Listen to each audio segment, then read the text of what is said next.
এই সফরের মাধ্যমে আমরা মোটা দাগে কি পেলাম এটা যদি একটু হাইলাইট করেন। অনেক ধন্যবাদ। আমি বলতে পারি কি পেলাম না সেটা বড় কথা না, কিন্তু পাওয়ার একটা সহযোগিতা পাওয়ার এবং সার্বিক উন্নয়নের একটা নতুন দুয়ার খুলে গেল এবং সেখানে একটা ভালো সুযোগ সৃষ্টি হলো।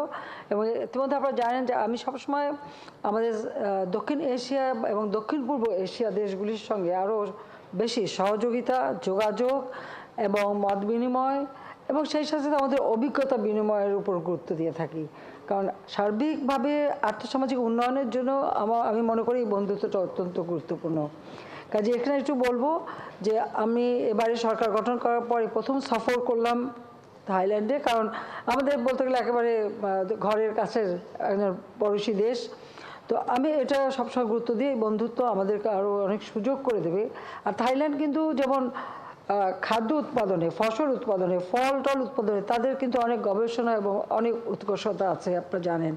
তো আমরা এইসব ক্ষেত্রে মত বিনিময় করছি এবং আমরা কিভাবে আরও মানে আমাদের গবেষণার ফসল হিসেবে কী আমরা দুই দেশে ভাগাভাগি করতে পারি বা এই অভিজ্ঞতা নিজেদের মধ্যে ব্যবহার করতে পারি, সেই বিষয়টা আছে। আর ইতিমধ্যে আপনারা শুনে যে চট্টগ্রামের থেকে থাইল্যান্ডের বন্দরের সাথে সরাসরি কার্গো নেওয়ার ব্যবস্থা, সেটা বা আমাদের অফিসিয়াল যে পাসপোর্টধারীরা তারা বিনা মানে যেই ওখানে সহজে যেতে পারবে, আমাদের পরিবহন বা পণ্য রপ্তানি আমদানি রপ্তানিতেও সুযোগ হবে। কাজে ব্যবসা বাণিজ্য এবং আর থাইল্যান্ড যেহেতু এখানে পর্যটনের দিক থেকে তারা অনেকটা অগ্রগামী, সেই অভিজ্ঞতাটাও আমরা দিতে পারি এবং তাদেরকে আমরা বলছি এখানে কিন্তু বিনিয়োগও করতে, যে সেখানে আমরা জায়গাও দিতে পারবো, পাশাপাশি আমাদের যে 80 মাইল লম্বা আমাদের বালুকাময় সমুদ্র সৈকত রয়েছে, এই সমুদ্র সৈকতেও আমি আহ্বান করছি যে তারা এখানে পর্যটনের জন্য যদি চায় আমরা জায়গা দেব এবং তারা সেটা উন্নত করতে পারবে। কাজে এইভাবে আমি মনে করি যে আমাদের এই সফরের মধ্য দিয়ে দুই দেশে ব্যবসা বাণিজ্য এবং অভিজ্ঞতা বিনিময়ের একটা ভালো সুযোগ সৃষ্টি হয়েছে, যেটা ভবিষ্যতে আর্থসামাজিক ক্ষেত্রে কাজে লাগবে। আর যেহেতু থাইল্যান্ড আসিয়ানভুক্ত দেশ আর সেই সাথে বিমস্টেকের এখন সভাপতি, আর বিমস্টেকটা আমরাই প্রথম প্রতিষ্ঠিত করেছিলাম, আমি এখানে একজন প্রতিষ্ঠাতা সদস্য হিসাবে আছি।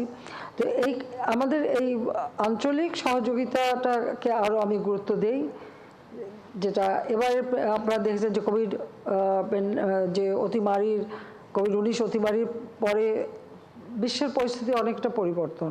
আর তাছাড়া ওই যে ইউক্রেন রাশিয়া যুদ্ধ, এখন প্যালেস্টাইনে যে গণহত্যা ইসরায়েল কর্তৃক চলছে, সব কিছু মিলে যেমন একটা অবস্থা সৃষ্টি হয়েছে, সেখানে আমাদের প্রতিবেশী দেশগুলির সঙ্গে আমাদের সম্পর্ক আরও সুদৃঢ় হওয়া এবং আমাদের আর্থসামাজিক উন্নয়নের ক্ষেত্রে আমরা কিভাবে মত বিনিময় করে, অভিজ্ঞতা বিনিময় করে আমরা আমাদের দেশের মানুষের কল্যাণ করতে পারি, সেটাই উপরে আমি গুরুত্ব দিচ্ছি। সেটাই বড় প্রাপ্তি বলে আমি মনে করি।